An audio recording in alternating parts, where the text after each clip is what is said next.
In the box, so check it out. Have a great week, guys. Blessings. Love your neighbor as you love yourself.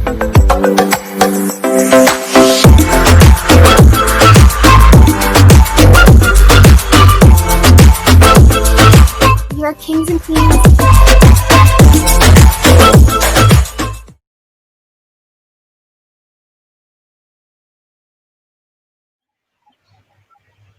Hi, everybody. Welcome back to Virtual Kisses. I've got Tanya with me again. Hi, everyone.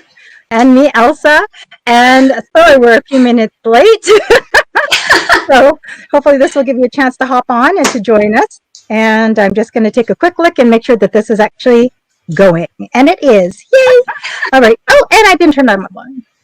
All right. Oh, so as you see in our ticker tape, our topic is fly. So fly, I know it's a verb. It can mean so many different things to different people. And so we're going to share our perspectives on what fly means to us. But we do want to base it on kind of like how we're fearfully and wonderfully made. That's what the scriptures say about it. Talking just about how we're created.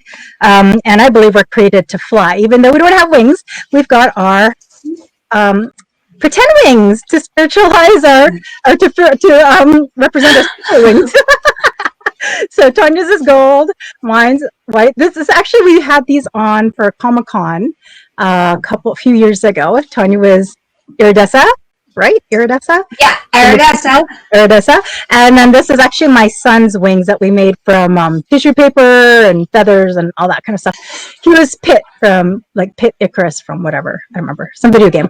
So anyway, so that is why we are wearing some wings today. But yeah, so fly, and what does that mean to both of us? I'm going to let Tanya share first her perspectives on what fly means. So that's it. Just give it over to me. Over. Okay. Welcome, everybody, and those of you who are on, thank you for joining us. As Elsa was saying, we have our topic on fly. Now, what does that mean to me? So, well, how would I start? Let's say, okay, have you ever heard people or things around you tell you what you can and can't do? And it's kind of amazing how we sometimes pull back and go, oh no, maybe that's not what I'm good at. Or you take their advice and yeah, you just stop. Everything about you just stops. It's very difficult to find yourself in all those voices around us, right? Everything that talks to us, telling us, no, you can't do that. Well, I have a story to share first to coincide with it, what we're talking about, and then yeah, I'll take it a little further than that. So when I talk about the voices or people around us, even loved ones around us telling us that we can't do something, it reminds me of when I was maybe 3 years ago. And not even, I would say it goes way back, but still it was in my heart where a lot of people would tell me I can't. Because one of the big things they would look at me is because of my stature. And my actual height is 4'11", so I'm a very small, petite little person. You're cute size. You're just cute size. But I took that as when these words were coming at me, I took that as, yeah, well, maybe they're right. And I would look at myself in the mirror, or and I think, yeah, they're right. I'm too small. I can't handle that. Oh, they're better at it. And these are the thoughts that would go through my mind because of the stigma or the words or whatever was thrown at me to say that I couldn't. So one day, and I'd say about 3 years ago, and counting, I had the same thought come to me about, I was watching my husband ride his motorcycle one day, and a bunch of his friends were wanting to get together, and they're all wanting to drive motorcycles. And here I was thinking, oh, these guys are awesome. They're gung-ho. They can do a lot of things that, yeah, I can't do. And in my mind and in my heart, I think, sucks to be me. That's okay. They can have all the fun. But then one day I heard in my heart, as again, I am a Christian, I heard in my heart that God was saying, well, why not?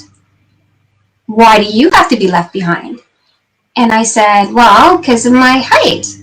And God was trying to tell me that it doesn't matter what your height is, how tall you are, how small you are, how big you are, it doesn't matter what the size was, he was telling me. And I thought, well, but how am I supposed to ride a bike? And then he just left it at that. So I pondered on what he was trying to tell me. And I decided one month, I said, I told my husband, hey, honey, I'm going to go and take a bike lesson because I want to get a bike, just like you. The eyes on my husband were like, boink. Really? You want to ride a motorcycle? I'm like, yeah. And so right away, I was booked into a course, and Elsa can vouch for me. She hang out with me for a couple of my times going down to this bike course and practicing riding a motorcycle. And at the end of my almost, I think, a week course, I passed the course with flying colors. But here's the picture in it is, wow, I did it. My Father was right about me, that I can do all things through him. And it didn't matter what my stature was. And it kind of belittlated, like totally destroyed I would say, the lies about what I can and can't do. And within getting my course 100%, I ended up taking my driver's, which is my bike driver's license, the next day. And again, I passed it with flying colors. And at first I thought, wow, this is just awesome. Every time I passed something, it kind of destroyed the lies or the unbelief that was there in my heart. So eventually, after that week was done, I got my driver's. Within a few days after that, I and my husband, we went down to the bike dealership, and we picked out a Honda Rebel for me, and it was a perfect size. At first, I was kind of worried, well, God, how am I supposed to find a bike? And my husband already had prepared that for me, and went down, picked it out, and I was able to ride my bike. And that, to me, opened up new doors to fly in areas that I thought I couldn't do. So that's my story for that. So the significance of flying for me would be, like I said, trying new things, and to find out that these new areas in life that we sometimes think we can't do, we can do, if we just really see yourself doing stuff like that. I'm going to leave you with something else that I did wake up early. Well, not early, but this afternoon, I and Elsa were bantering back and forth about our topic, and God kind of literally dropped in my heart another song, and it goes along with what we're talking about, being free and flying and doing what we need to do. It's called, the song that was playing in my heart from God was a song from Disney, Fly to Who You Are. So I'm going to sing a small portion of that because it was going and going in my mind, and it'll sum up what I feel and how I accomplished stuff like that. So here goes. Fly to who you are, climb above the stars, When you believe you'll find your wings, fly. Won't you fly? Come and fly to your heart. So that's the song I really enjoyed, and I hope you enjoyed that too. That kind of concludes my little story. And so, if you guys have anything you want to share on your bursting out or flying in a certain area, we'd love to hear it. So, I'm going to pass the ball again back to Elsa, and there you go. The ball's you. I will take it now. I'm so glad you sang it, because yeah, we tried forever looking for the song on TikTok, and we couldn't find it, and it was just like Tanya's like, oh, but I know it's about the song. So I'm so glad you sang the song. So flying, I mean, like, and as you know, like Tanya, yes, she totally went past flying colors on a motorcycle. And can you guys guess what color she painted her motorcycle or deckled her motorcycle? Pink. So I like the motorcycle Barbie color. So yeah, and I am not the type of motorcycle person. So I remember I would just like, okay, I'll drive behind you. I won't go on your motorcycle. Fun. Bad experiences with ex-boyfriends on motorcycles. So. But okay, so fly. What does it mean to me? It's actually, that's one of the scriptures that I've gotten to, was about I can do all things through Christ who strengthens me, and that's actually what I think of with flying. I feel that flying has a lot to do with taking a leap of faith. I don't know if you guys have seen like Superman, Smallville, or whatever, but you know, like, and well, okay, let me back up. In my dreams, when I try to fly, I before could not fly, just like taking a little tiny, little walk and then try to fly. Like I would have to go to a high point and jump off a building to be able to fly in my dreams. We're talking about dream state, right, guys? Or I'd have to run like off of a high point and then put my arms out to fly, right? But I couldn't, just go from a standing and just like shoot my arms up in the air and just fly. And I just think of it like that. I think of like whenever you are trying to fly, like even ducklings and or not ducklings, like birds and owlets or whatever, when they become owls or eaglets, like all the baby birds, whenever they need to go from a high point to jump down to like spread out their wings. So I feel like that's one of the kind of keys actually for spreading your wings out for myself, is I need to kind of challenge myself and put myself in a situation like Tanya did, but she put herself in a situation where she'd never been in that before, which was, learning to ride a motorcycle. Same for me. I find that I have to put myself in an area that I'm not familiar with, or I'm not trained in before. I feel like out of my depth, kind of. Okay, like swimming. So I'm not a swimmer. My whole family, we don't swim. I think like my dad had a story that how like he learned how to swim, but then he never took us swimming. And he told us a story about how he learned how to swim was in the Philippines.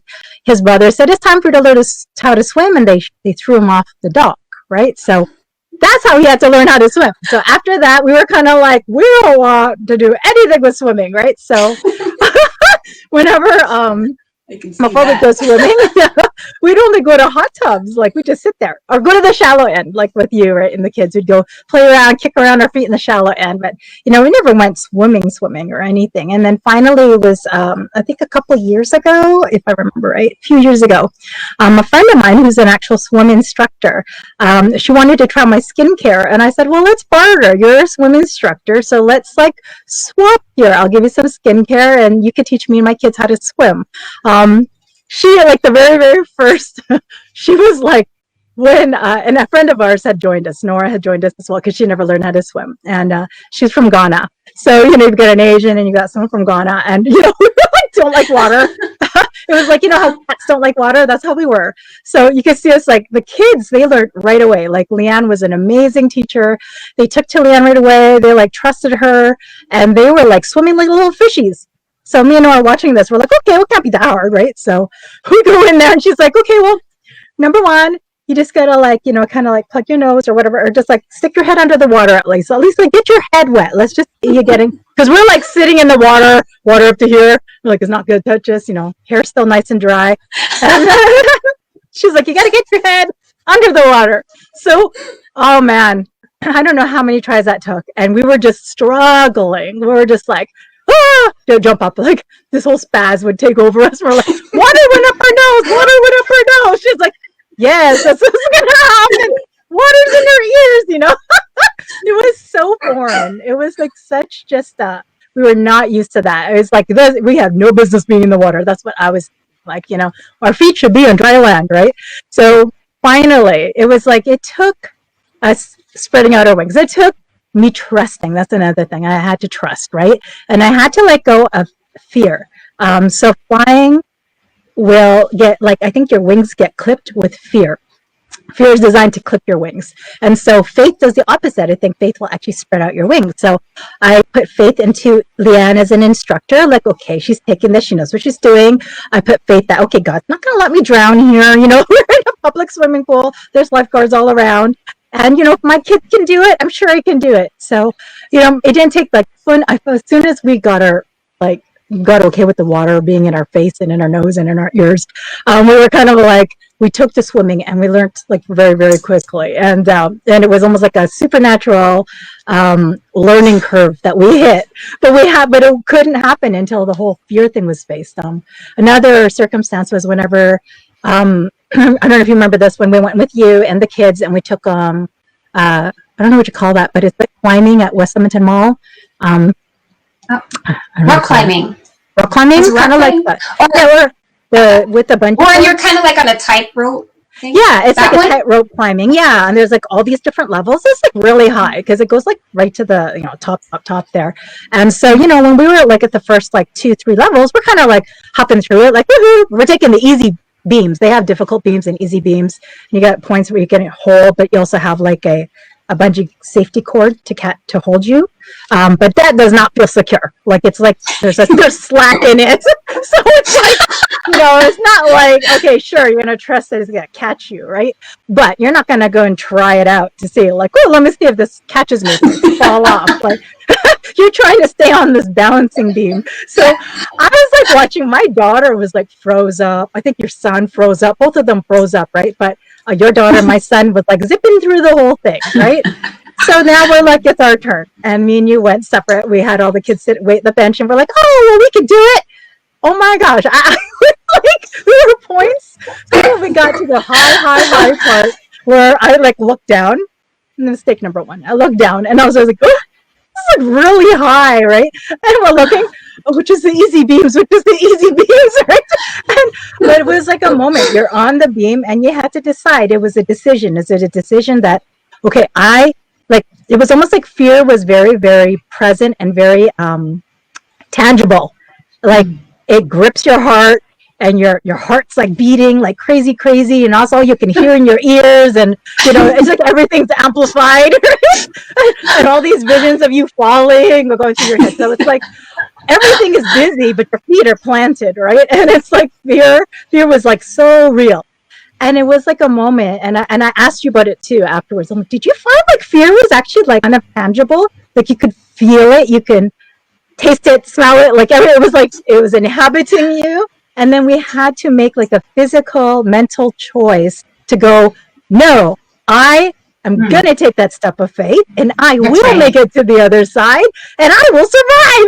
That's basically what we did. And so I remember we will all have to mentally go through that. And then finally we'd make it to the other side. And we never tried to go back again. We're just oh, that's good. We're good. Went down the stairs. We did it, right? But, I feel that's kind of what flying is like. There are moments where you're going to face a fear in your life where it's going to take you spreading out your wings and stepping into an area that's unknown and stepping into an area that's totally foreign to you, that you feel you have no business being there, right?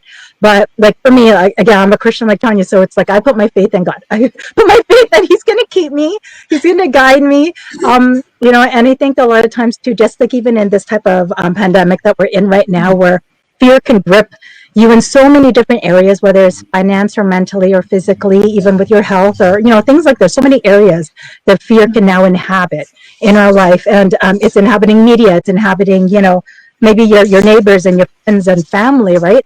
So I think like in that area, I'm like, all right, well, how do I build up faith? How do I build up like my strength to spread my wings in areas where I can trust and move forward instead of stay frozen in fear?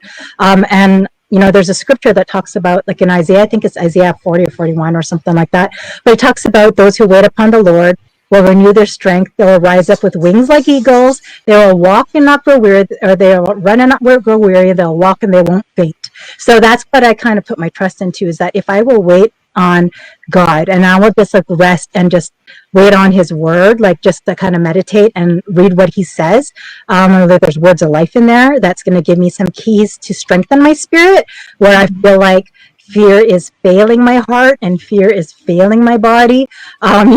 Instead I can just, okay, well, what's God's promise? What did he say? What can I kind of like leap off of, kind of like what I talked about in the beginning, where I said in the dreams, I would have to leap off of a high structure to be able to fly. I couldn't fly just standing there and just shoot off, like I needed some kind of momentum.